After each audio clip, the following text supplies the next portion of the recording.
नाशिकमध्ये खूप मोठ्या प्रमाणामध्ये पाऊस पडतोय आणि हा अवकाळी पाऊस आहे.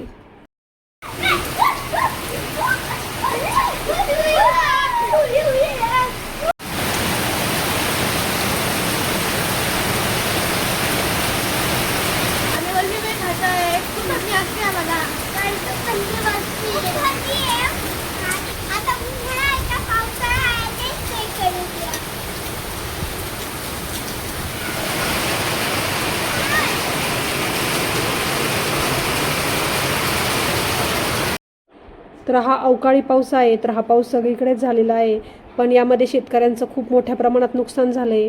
तर हा अवकाळी पाऊस नको यायला होता, पण आता आला आहे.